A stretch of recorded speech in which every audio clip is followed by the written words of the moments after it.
Kiev and the NATO warmongers are falling over themselves trying to thwart the upcoming elections in the Russian Federation.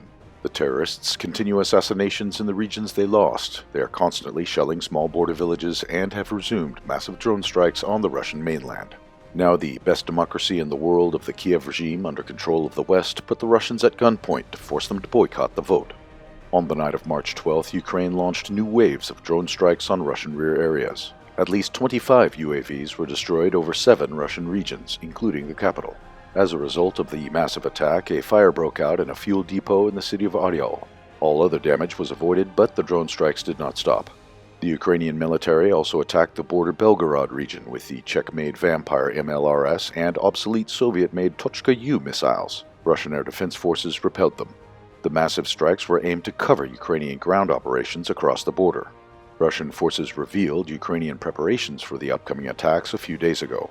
Precision strikes have been pounding the accumulation of Ukrainian equipment and manpower in the border areas. The assault was likely planned to take place on the morning of March 11th, but Russian strikes destroyed the Ukrainian grouping when it was forming the ranks.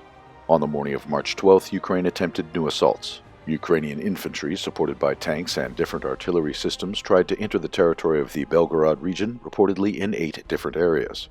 As usual, the ground operations were accompanied by a large media campaign.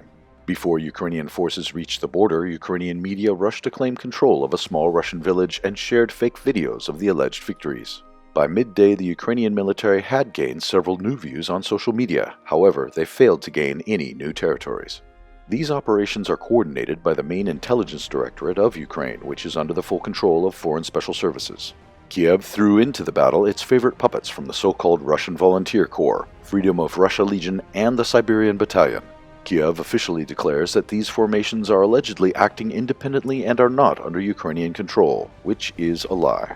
In fact, the alleged Russian units only include a few men with Russian passports who are largely promoted as the leaders. Their main manpower consists of disguised NATO and Ukrainian soldiers.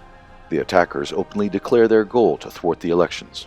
Sharing pretentious promo videos with the hackneyed phrases of Western propaganda, they threaten the Russians that they are coming to vote with their guns. Their main task is likely to take control of any settlement with a polling station to stage more media attacks.